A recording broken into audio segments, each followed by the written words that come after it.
Question number 48 है, यदि 2 की घात x प्लस 2 गुणा 2 की घात x माइनस 4 बराबर 16 है तब x का मान क्या होगा? ऑप्शन है 3, 4, 5 या कोई नहीं। आप इसको छोटा कर दे, यहाँ सॉल्व करके देखते हैं। यस या इसी के ऊपर सॉल्व करें, इसकी जगह साफ नहीं होगी तो साफ नहीं दिखेगा ना। यस तो थोड़ा सा इधर हम सॉल्व कर लेते हैं इसको। 2x + 2 किस कलर से लिखे? ब्लैक यहाँ जी ब्लैक तो अच्छा नहीं रहता है, करिया कलर अच्छा नहीं रहता है। अच्छा देखिए मुझे आपको ताक रहा है। लाल अच्छा लगता है? हाँ ठीक है। लाल अच्छा चलो, नहीं लाल ब्लैक तो ठीक साफ है। दिखता है। हाँ, ये थोड़ा क्वेश्चन सा दिखता है।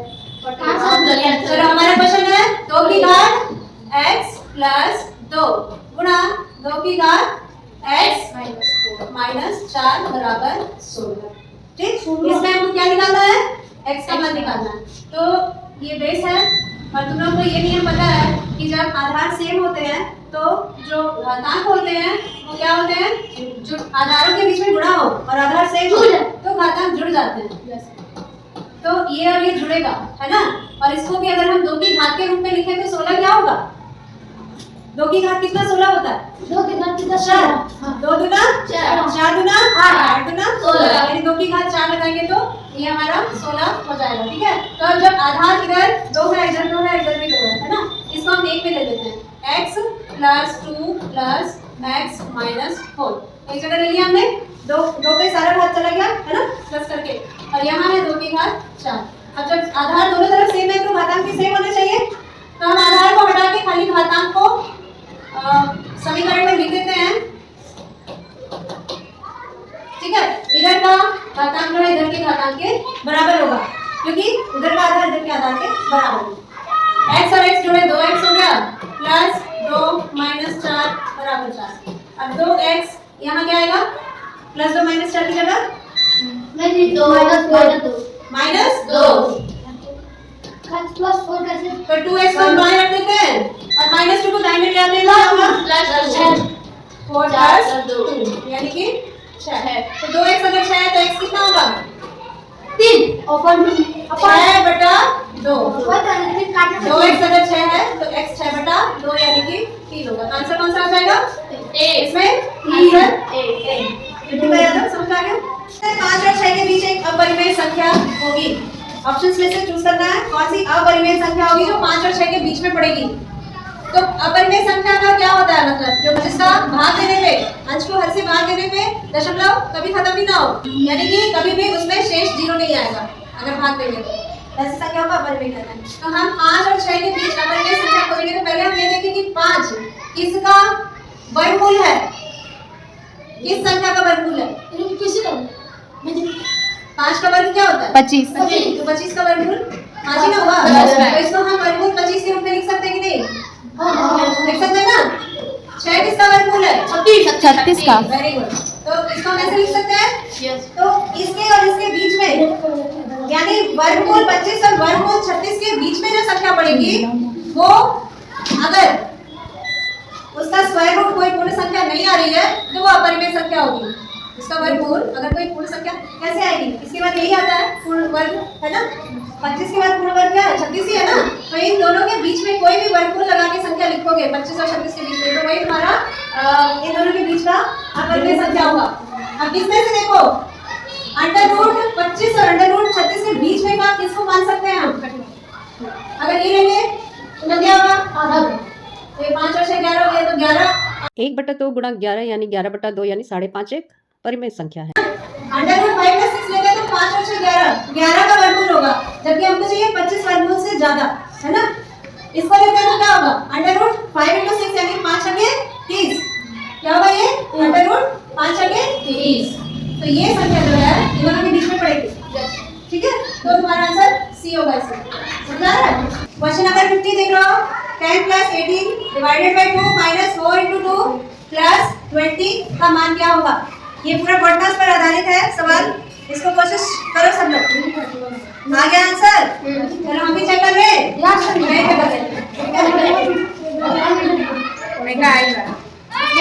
हम लिखते हैं 10 + 18 डिवाइडेड बाय बातें करो 2 माइनस 4 × 2 ब्रैकेट में है ना प्लस 20।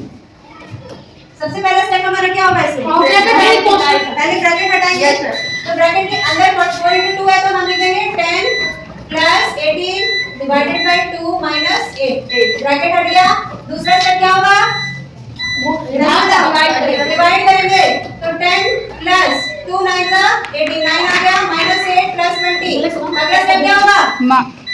प्लस सारे करेंगे प्लस वाले नंबर को एक साथ जोड़ लेंगे। मैं जो 20 है 10 और 9 और 2 20 है जी कहाँ? 20 है यहाँ हाफ है 8 के बाद 8 में जो 19 माइनस 20 चलो, तो इस लाइन में हम क्या करेंगे? प्लस वाले सारे नंबरों को जोड़ लेंगे। तो 20 plus 10 30 plus 9 39 और माइनस वाले नंबर को इसमें से घटा देंगे। तो आंसर आ जाएगा खत्म 39 minus 8 कितना हो गया? 31। इसका आंसर 31। ठीक है। 51।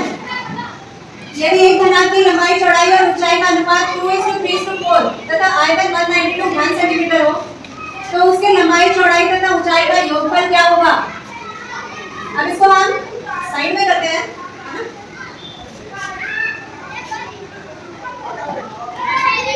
घनाभ की लंबाई कितनी? इसमें देखो सेंटीमीटर में नहीं दिया है ना?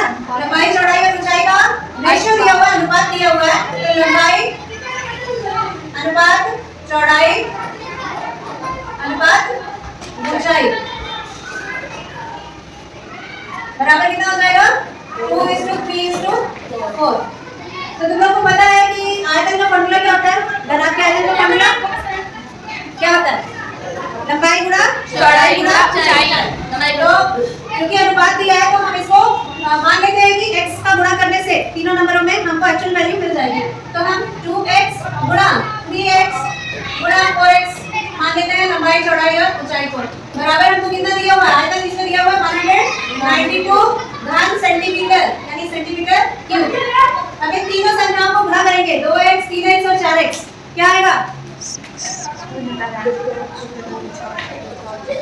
हाँ 24 x नहीं x घन क्योंकि x का गुणा भी x से हो रहा है ना? 3x है इनको आपस में गुणा हो रहा है तो x घन हो जाएगा। 24x घन बराबर 192 सेंटीमीटर घन। अब x घन को हम इधर छोड़ देते हैं तो हमारा 192/24 आ जाएगा। इसको हम काटेंगे तो क्या आएगा? काट के देखो जल्दी बताओ। पॉज कर दो।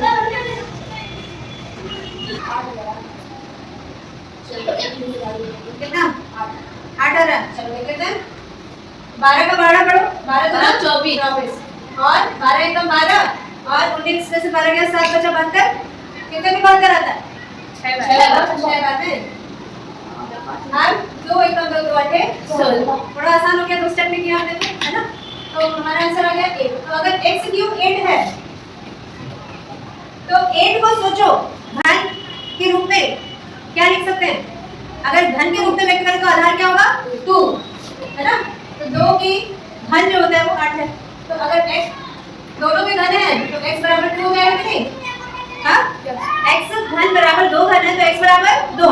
ठीक है? तो x बराबर 2 होगा। तो उसके बाद हमको लंबाई चौड़ाई और ऊंचाई का योगफल निकालना है। ये हमारा आंसर नहीं है।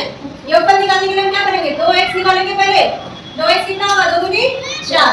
3x निकालेंगे 3 दूना 6 और तीसरा क्या है?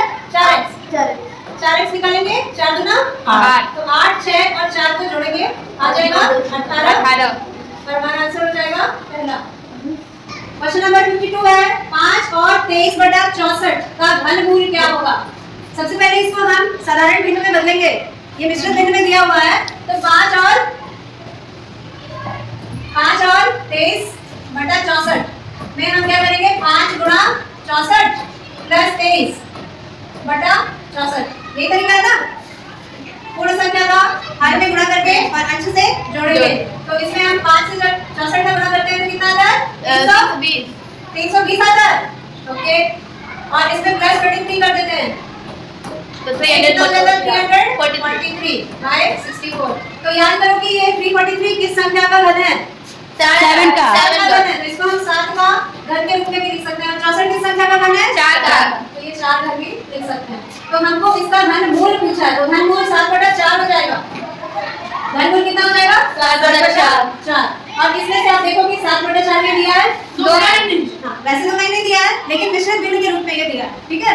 तो 7/4 से जब हम मिश्रित भिन्न में बदलेंगे तो क्या होगा 4 एकम 4 और 3 बचा और नीचे 4, तो 1 और 3/4 जो है हमारा आंसर, ठीक है। हाँ आ गया निकल गया ना बेटा।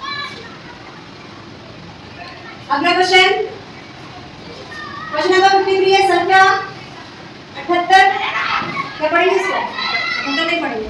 78 अरे पर 7,83,225 के वर्गमूल में अंकों की संख्या क्या होगी? वर्गमूल लेकर वर्गमूल में अंकों की संख्या पूछा। तो पहले आप देखोगे जो नंबर आपको दिया उसमें अंकों की संख्या कितनी है? जो नंबर दिया उसमें अंकों की संख्या 6 है। तो अगर दिए हुए संख्या में अंक सम संख्या में है यानी कि जोड़े में तो 6 क्या सम संख्या है ना, तो इसके वर्गमूल में अंकों की संख्या हो जाएगी n/2, यानी n जो है वो अंकों की संख्या है दिए गए नंबर में। यदि ये सम है तो क्या है? तो सम है सम संख्या में, ठीक है। अगर विषम संख्या में है तो विषम संख्या के लिए अलग नियम है। इसमें जितने भी अंक क्वेश्चन के नंबर में है उसमें +1 करके /2 कर देते हैं, ठीक है। उसमें 1 जोड़ के और 2 से भाग दे देते हैं। तो इसमें 6 अंक है तो कितना होना चाहिए? वर्गमूल में अंकों की संख्या आधा हो जाएगा ना उसका, तो 3 हो जाएगा। समझ आ रहा है? अगर इसमें हम 1 अंक और बढ़ा देंगे तो इसमें कितने अंक होते हैं इसके वर्गमूल में? 7 कैसे होते? यहाँ 7 अगर हम कर लेते, अगर यहाँ 7 अंक कर लेते तो इसके वर्गमूल में कितने अंक होते? 7 + 1/2 यानी 8/2 यानी 4 4 अंक हो जाते हैं, ठीक है ना। इसको बिठाए नोट करना। हाँ चल ये करवाएंगे बता दो। अगला क्वेश्चन 55, ये मझला ब्रैकेट है ना? 55 54 नहीं किया? नहीं ओके। क्वेश्चन नंबर 54 है यदि कोष्ठक वर्गमूल 5 की घात 7 भाग कोष्ठक वर्गमूल 5 की घात 5 बराबर 5 की घात p है तो p का मान क्या होगा? इसको कैसे निकालोगे? p का मान या करता है, ठीक है। तो √5 की घात 7 भाग √5 की घात 5 बराबर 5 की घात क्या है? p है। अब इसमें तुमको बताया गया है ये घातांकों का नियम है कि जब आधार समान हो और आधारों के बीच में भाग हो तो उनके घातांक में क्या होता है? माइनस होता है ना। पहले घातांक से दूसरा घातांक घटा दिया जाता है। तो ये हो जाएगा 5 स्क्वायर रूट और इसके घात हो जाएगा 7 - 5। इस तरफ क्या है? 5 है। अच्छा ये क्या है? 5 की घात की है। और हमको क्या करना है? ये निकालने के लिए पहले तो इसके बेसिस को हमको सेम करना पड़ेगा। आधार समान करेंगे तभी तो घातांक समान होंगे।